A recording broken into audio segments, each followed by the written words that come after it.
That's it. Thanks, Nikki.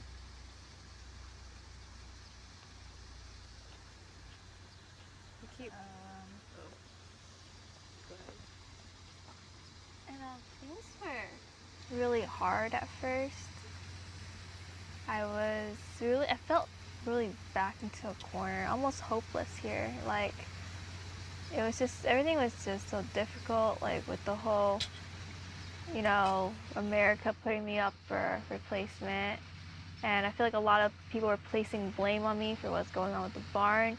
And then hearing people put out the image of me saying I was mistreating the animals, and like all of that was just so difficult. I felt like I was so backed into a corner, and it was like hopeless. Like everything I came in here to do didn't happen. And for a while, I was like mentally. It was like outside I would smile and laugh and hang out with everyone, but like inside, I just wanted to like drown myself in the lake and just die. It was really bad. But like I feel like reaching out to a lot of people here felt the same way. Like being here, like the sad. Sometimes people were sad. Sometimes they were so lonely. And I didn't realize how so much of you guys have felt the loneliness and the sadness here as well. So I didn't feel so alone being able to share that. Like there were times when I was surrounded by all 14 of you, like the whole world watching, and I felt like completely alone.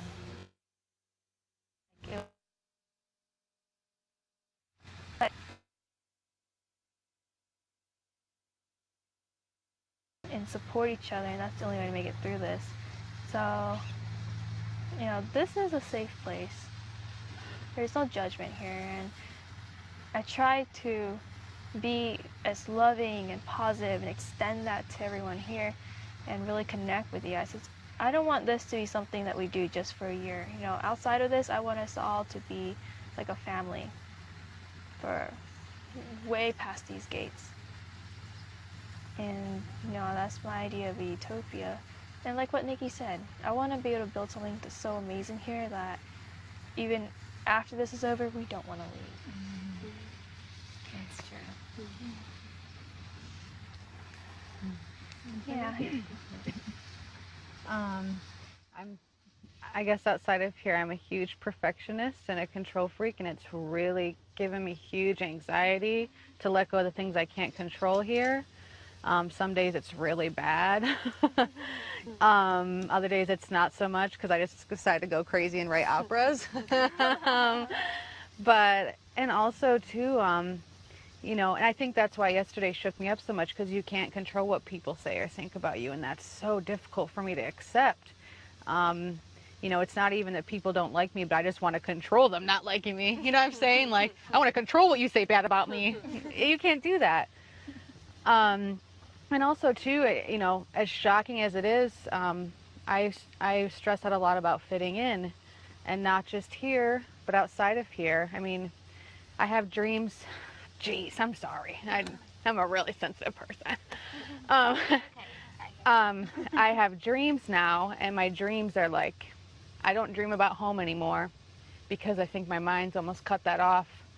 But I don't dream about the future because I don't know where my future's going. And I dream about being here, but then there's times where I don't feel like I fit in here. And it's crazy to think that like the girl with the mohawk's worried about fitting in. It doesn't make sense, right? But I stress out a lot about that too. What if I leave to control it and piece together in my mind where I belong and my identity? And it's been really hard. So, not every day's like that, but my two biggest things are letting go and stop worrying so much about trying to fit in and just exist as Kristen Vanstrom, who she always has been and who she is and who she will be. So.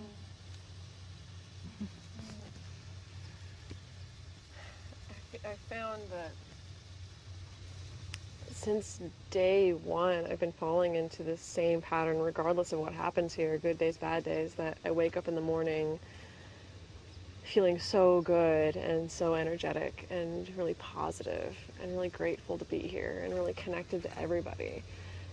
And by the time I crawl into bed at night, I'm miserable. Like at night is always when it hits me, you know, like I start out in the morning feeling connected, and by the evening I feel like I'm completely alienated. I feel so isolated. And I know part of that has to do with one's natural rhythm and energy and things like that, but sometimes it feels almost like this kind of entropy, because my whole life I've been like very much a loner and been very independent and more reserved, and that's my natural state.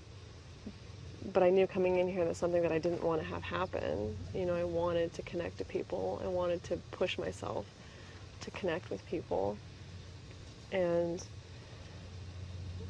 I don't know, today, because like starting in class was really good, and today was particularly good. Nikki knows why. I can't talk about it, but and so, you know, I take that as a cue. Like, I know meditation, like, it really helps me. It helps me stay present, you know, because when I feel isolated at night, like, I notice that my thoughts are with the outside. You know, I wake up and I'm in here, and then by the time night rolls around, I'm trying to be out there, and that makes me miserable, you know. But then at the same time, you know, meditation is just another solitary activity. It's another thing that makes me just withdraw to go take care of myself, and so I get kind of torn about, you know, should I be going to meditate and take care of myself, or should I be trying to connect, you know? And I don't know which is the right answer, but I do know that ultimately, like, I still, through the good and the bad, I haven't had a single regret being here, like no regrets whatsoever, and it'll continue to be that way.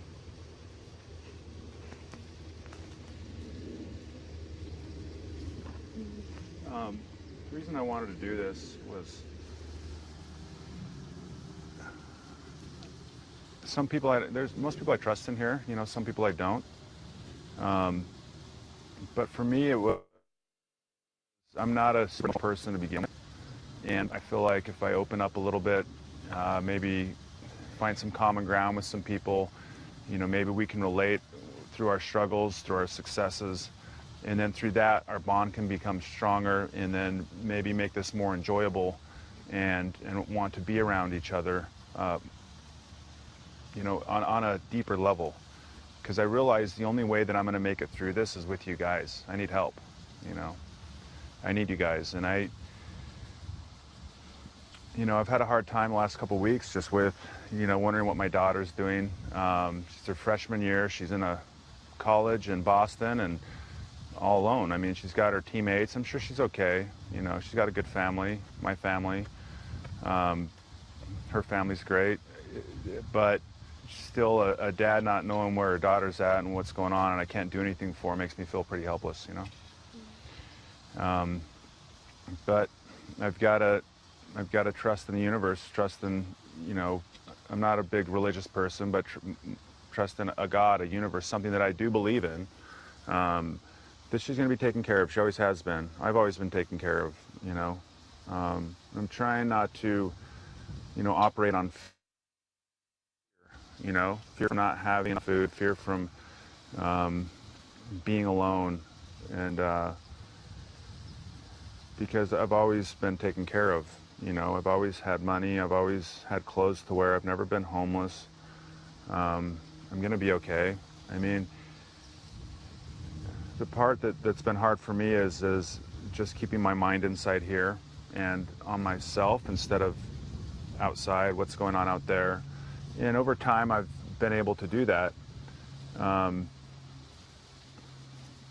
Me, myself, I have a few close friends at home, and I know a lot of people. I have a lot of acquaintances, but I'm pretty guarded. I really am. I mean, the real me, you know, I like to have fun just like everybody else, but the real Josh, you know, very few people know, and I thought this would be a good for me, and maybe I can, you know, let you guys know me a little bit better. I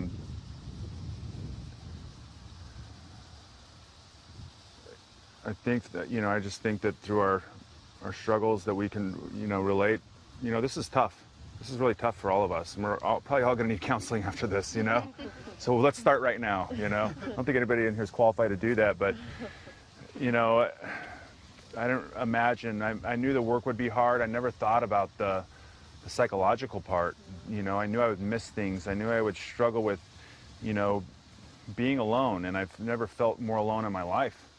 I'm used to having dating. I'm a chronic dater, having someone around me, having like people on the surface, and in here I've just tried to, you know, it hasn't happened. I've tried to stay away from it or just focus on myself, and it's pretty scary some days, you know? I mean, all I have is me. You know I have people around here I can trust and count on. Some people I can, some people I feel like I can't, but, you know, I think most people in here have a good heart. You know, and I've you know, when I've been invited by people that I don't necessarily talk to all the time to go do something or talk to, I mean, that really changes somebody's day. You know, that really makes them smile or feel accepted. I don't feel like I'm a part. I feel like I'm part of a group, but there's little factions, there's little romances, fear, or sometimes I don't feel included, or I don't feel like I'm part of the it group, or, you know, and probably it's just a big story I'm making up in my head. I don't know, you know, but I want to be here. You know, I can go back to my life out there anytime. I can walk through those gates and leave.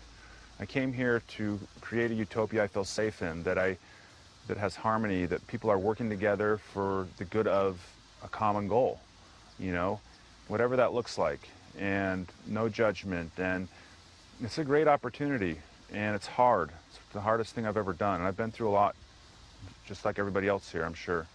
But I can go back to that life. You know,